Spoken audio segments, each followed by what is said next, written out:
Good morning, everyone. Welcome. Welcome to First Unitarian Church in New Bedford. I am now Karen LeBlanc, and I minister to this church, this congregation, as we minister to each other. We are a beloved community of people who believe that everyone is worthy of respect. Science is real. The democratic process is a sacred thing. We are all part of an interconnected web, and that the light and energy we share and put out makes a difference in this world. We are people of purpose, and if what you see and hear today resonates with you, we hope you will consider becoming part of this way cool family of seekers and keepers of the long dream that is our church. I will begin by lighting our chalice.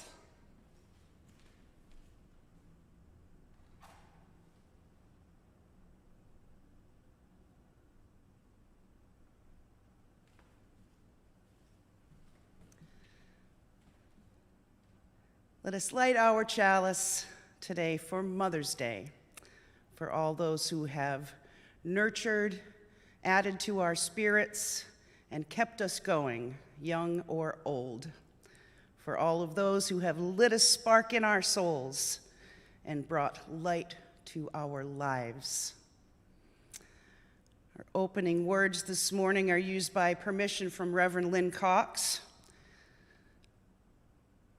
Come, you accidental pilgrims, you who find yourself on a journey of surprise and wonder. Come, you who emerge into this place as an act of liberation. Come, you who seek a life of mindfulness and a place to test your thoughts. Come, you who bring hearts of all kinds, heavy hearts, rusty hearts, broken hearts, open in revelation, hearts full of love to share. Come, you who seek courage, and you who have more courage than you realize. Come, you who stand behind the curtain, gathering up the resources to claim your truth. Come, you who have been in a bubble, you who are poised for transformation. We begin our story again, gathering courage, love, mindfulness, and a sense of purpose. We gather as people of all ages, of different abilities, different backgrounds, and different perspectives. We share a covenant, a direction for our shared journey, and a commitment to encourage and challenge one another to spiritual growth. This path will ask much of us. Let us move forward with love. Let us move forward with appreciation for one another. Let us move forward knowing that we are not alone. Whoever you are, whatever your gifts, you are welcome to join us on this journey. We will welcome each other now in spirit, send our love and light out to all of our friends and members here until we can be together again in person.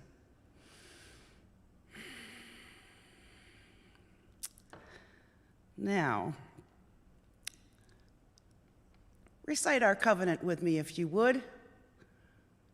We come together as a religious community, upholding freedom of conscience, right relationship, and the inherent worth of all people.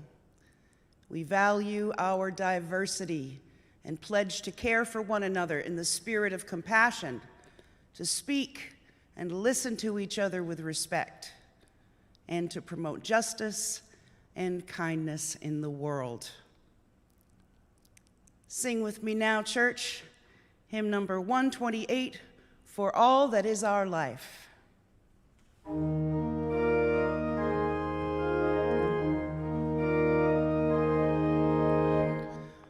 For all that is our life, we and praise.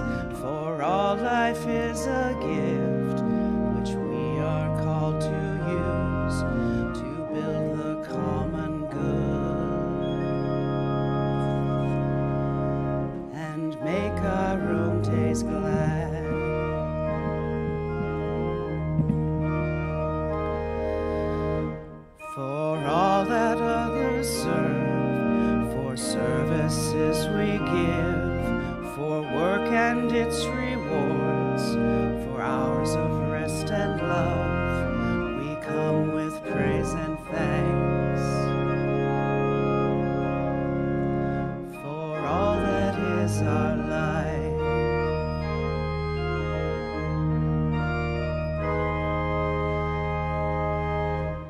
For sorrow we must bear, for failures, pain, and loss, for each new thing we learn, for fearful hours that pass, we come with praise and thanks.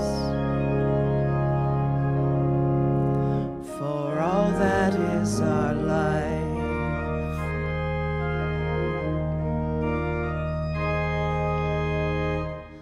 for all that is our life, we sing our thanks and praise.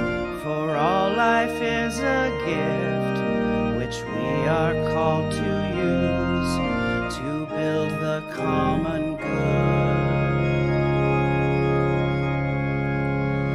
and make our own days glad.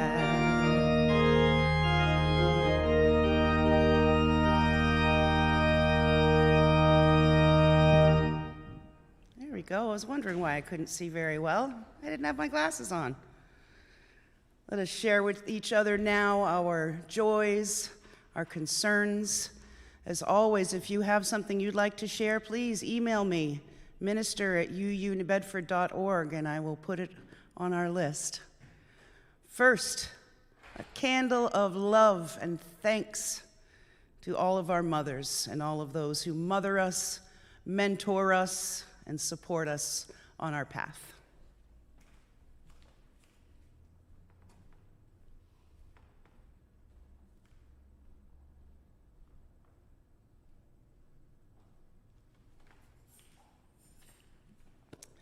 Candle of healing for our pal Larry, who is back in hospital. We hope for a quick recovery and that he will be home again soon.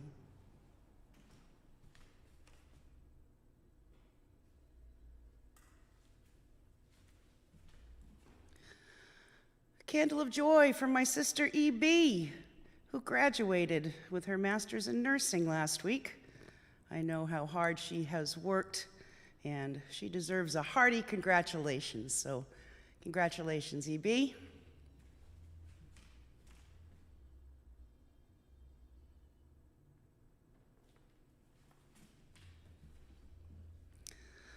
A candle of joy.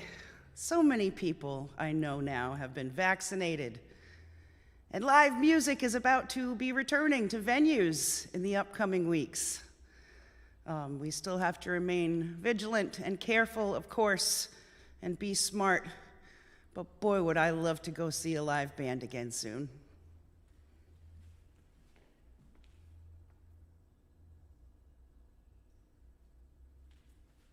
Not to mention, I bet my musician friends are itching to play. And a candle of joy and thanks. As you may know, I got married a week ago on May 1st. I am now Karen LeBlanc.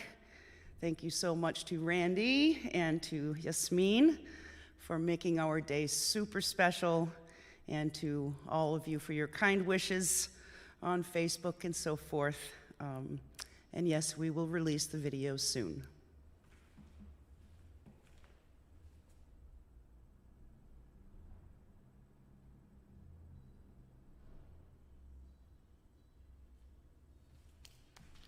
And I lit 2 final candles, as is our practice in this church, one for everyone who has yet to find a place like this to share their joys and sorrows, and one for all the joys and the sorrows we keep in our hearts this week.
Our first reading this morning is a story for all ages from Elie Wiesel from the Gates of the Forest.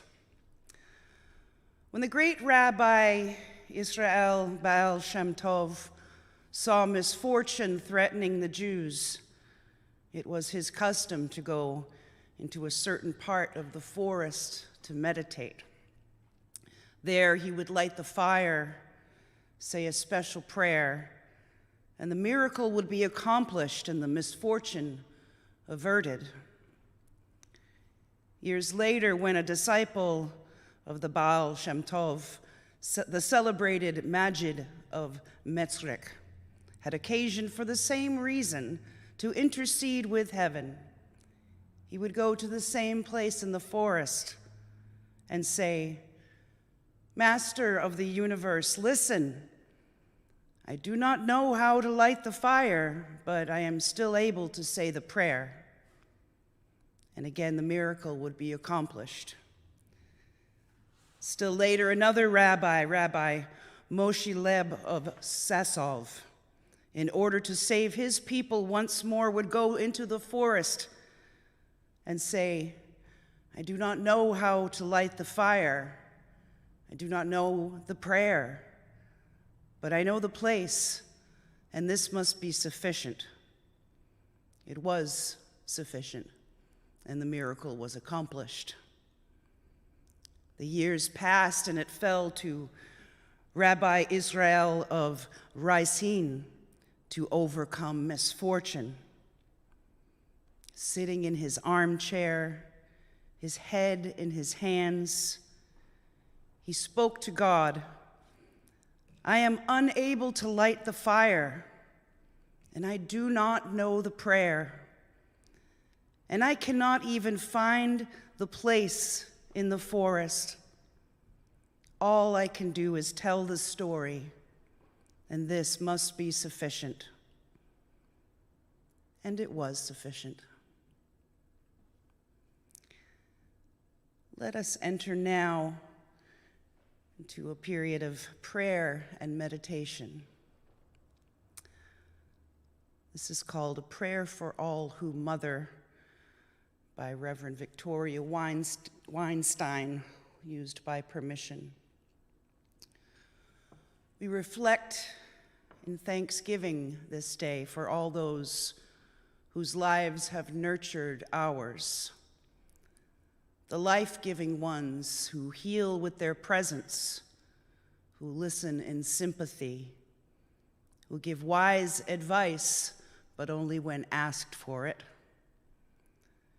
We are grateful for all of those who have mothered us, who have held us gently in times of sorrow, who celebrated with us our triumphs, no matter how small, who noticed when we changed and grew, who praised us for taking risks, who took genuine pride in our success, and who expressed genuine compassion when we did not succeed. On this day that honors mothers, let us honor all mothers, men and women alike, who from somewhere in their being have freely and wholeheartedly given life and sustenance and vision to us. Dear God, Mother, Father of us all, grant us life-giving ways, strength for birthing, and a nurturing spirit, that we may take attentive care of our world and our communities and those precious beings entrusted to us by biology or by destiny or by friendship, fellowship, or fate. Give us the heart of a mother today. Amen, and so may it be.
Our second reading this morning is from Reverend Scott Taylor, used by permission.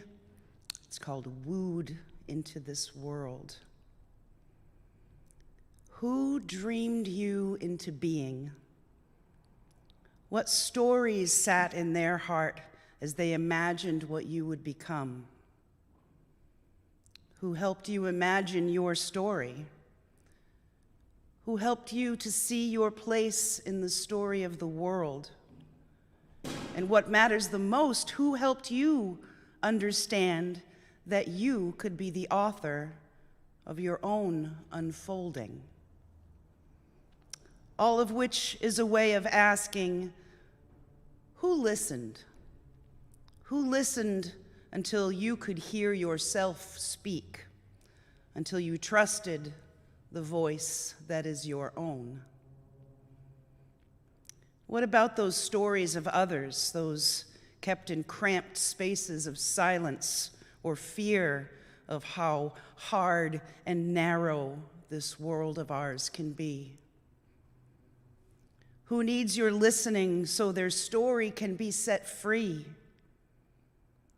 Whose story needs to be held in your heart so it knows it is worth entering into the world? We say it is about listening, but really it is about love. It is through affection that our stories are born. They are wooed into this world. Never forget that, nor this. It is through loving the stories that we discover they love us back.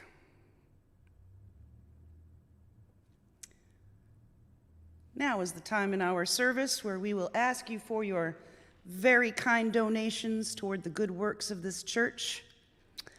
You can send your donation, as always, old school style, 71 8th Street, New Bedford, Massachusetts, 02740. You can go to the uunewbedford.org website, scroll down and donate there, or you can call the office and make payment arrangements with Sarah. For now, if you would just subscribe to our channel, hit that like button and that little bell for a notification to keep you on top of when we have new videos out every week. You could do that too. We appreciate all you can do for us and all we can do for you. Thanks. Now let's get to the sermon.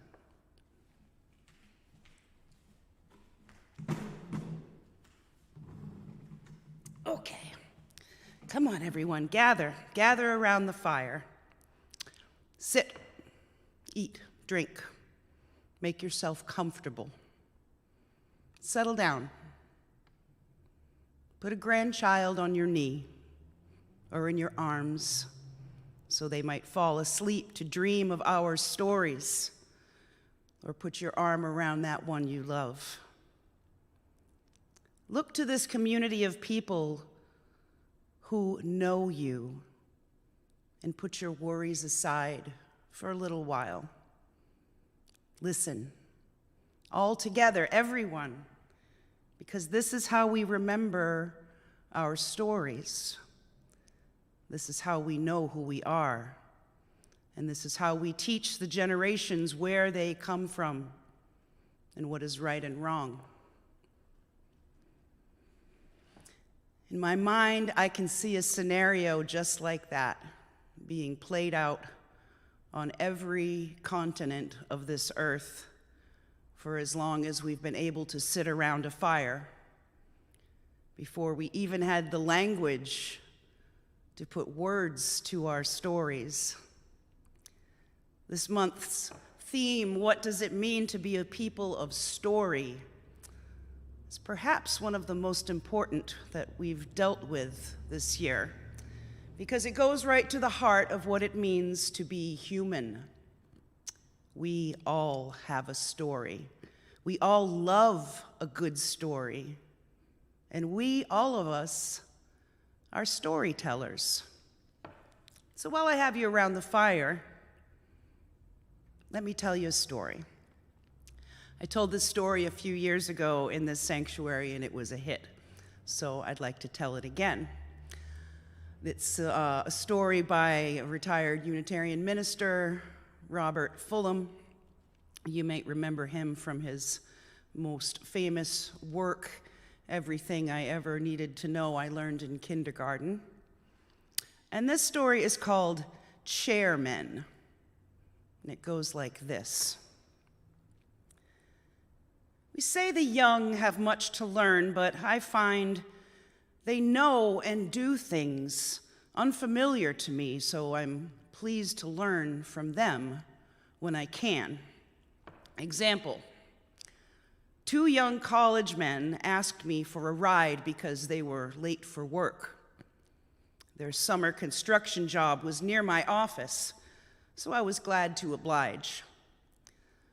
On the way, I asked, well, besides working hard and playing hard, what's happening in your lives? They exchanged glances. Then one said, we're eating a chair. What? Yes. It seems that their college philosophy teacher gave them an extra credit assignment.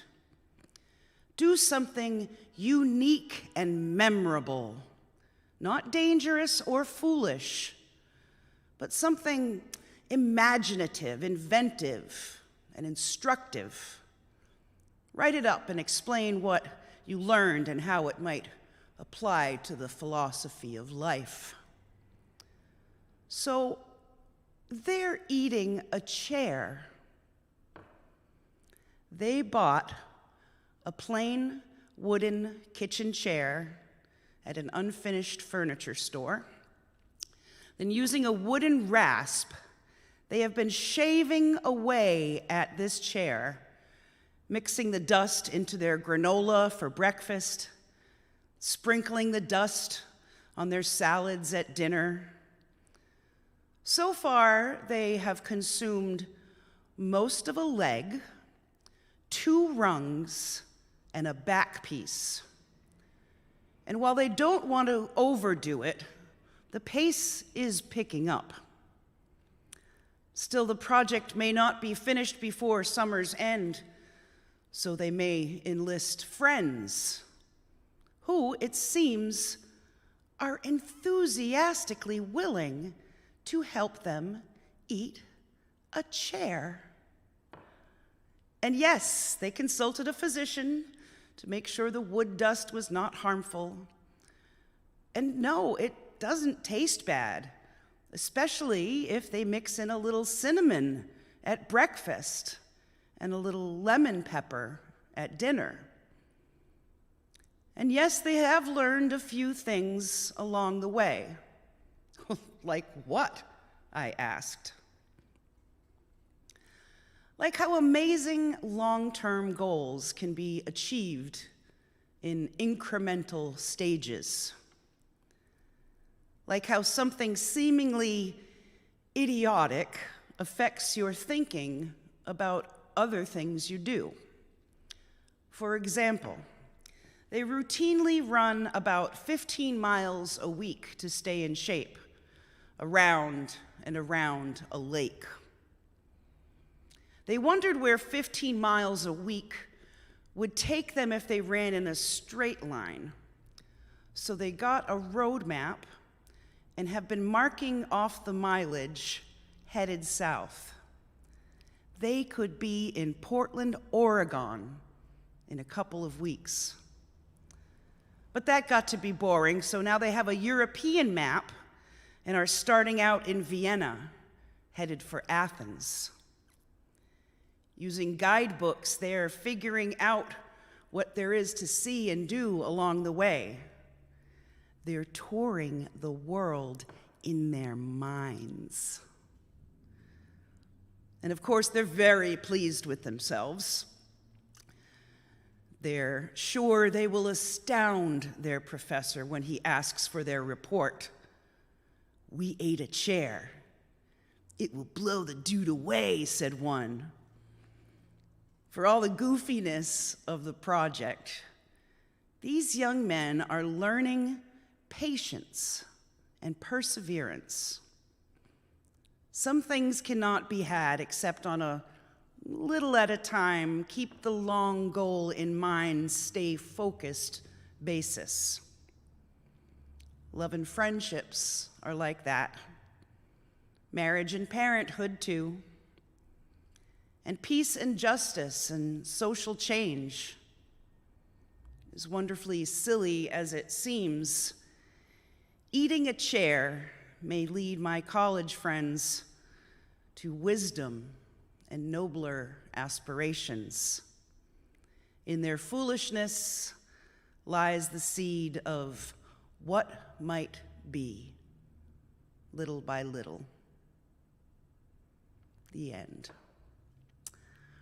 Robert Fulham's stories always make me smile, and ask me another time about his story of jogging in Crete, because it's a doozy. This is a story laden with the unexpected, as most good stories are. The idea of eating a chair is frankly ridiculous. And you'd think at first that it was foolish and impossible. But God bless philosophy students. Their project was clever, even if it was goofy, and it certainly exhibited some out-of-the-box thinking. I would have loved to have read that paper and see what conclusions they drew. Fulham relates eating a chair as a metaphor for how long-term goals can be achieved, even seemingly impossible ones, little bits at a time. If you're convinced it can be done, and you're persistent enough to do it. I've been thinking a lot about this metaphor, how to eat a chair. We're not always patient people. We might even be becoming a little addicted to immediate results in this information age. We want answers and we want them now. We like instant solutions to whatever problems we have. We would like to take a pill to make us skinny and not have to exercise or eat right. We want to dump something in our gas tank that will magically fix our car. We want to find out how to treat our illnesses with WebMD and avoid seeing a doctor if possible. The list of shortcuts that we will try to avoid doing things we don't like is endless. When we are asked to eat a chair, most of the time we just dig right in, biting at the seat, wrapping our teeth around whole legs, chewing feverishly. We try to eat the chair whole before we consider how much effort it might take, how hard it is. And sometimes we get frustrated and quit before we consider all the options. Perhaps we can apply the Zen of chair eating to just about any big issue we might face, be it grief, depression, parenting, marriage, school, maintaining a castle, or living through a pandemic. If we take the time and the effort to break it down into practicable bits, digest them slowly and carefully, ask friends for help, and keep in our heads and our hearts that the task is possible, the problem is manageable, eventually the chair will be gone. And you can sit back on the couch, I assume at this point, and sigh and pat your belly and say, I can't believe I ate the whole thing. We all have the teeth, the ability to do something unique and memorable. Even if our story hasn't gone according to plan, and what story ever does, anything is still possible when we utilize the tools available to us. Think outside the box and laugh in the face of the impossible. That's what stories help us do. They inspire us to venture out, or to be kind, or to appreciate what we have. Stories let us know that others have been through the same things we have, and we are not alone in our experiences, whatever they might have been or whatever they are right now. Stories can be rewritten, given different endings, different titles, and plenty of unexpected twists. Our need for story, to tell our own and to hear others, is built into our bones. If you don't believe me, look at the media we consume, right? We tell our stories constantly on Facebook and Instagram and Twitter. I love me a little TikTok, and I can be up all night watching YouTube videos. And most of them are stories of other people. My favorite channel on YouTube right now, my online happy place, is from a guy and his wife in Vermont who bought a little farm, Goldshaw Farm, and I watch his channel religiously just to hear more stories of living on a farm. We watch him do his chores and hear about the challenges he and his wife face being newish farmers. I care about his animals. I know the names of his geese and his ducks and his chickens. I love to see Toby the guard dog doing his job and Pablo Barn Cat helping. And when little Barn Cat got hit by a car, I know that I was among tens of thousands of people who cried along with Morgan. This is what story does, right? It draws us together. It draws us in, friends and strangers alike. It fills a place inside of us that might otherwise be painfully empty. And it teaches us that we are not alone in our struggles. So this week, remember one of your favorite stories. Tell it to someone else. Ask them to tell you one of theirs. May we someday be recognized and recognize each other by the depth of our stories, and let nothing else matter. Amen, church. So may it be. Our closing words today are from Reverend Sherry Woodbury.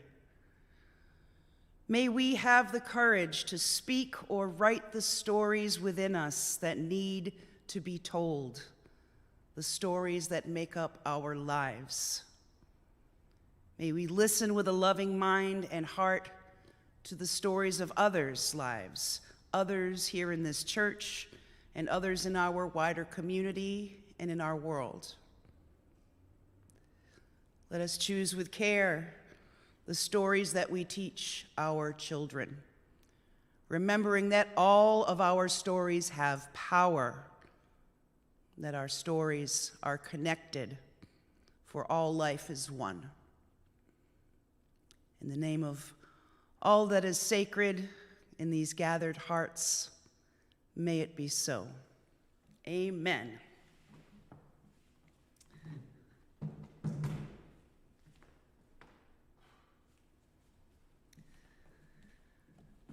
Hold fast, church. We love you. Come on, join us for coffee hour on Zoom at noon, and we will see you next week.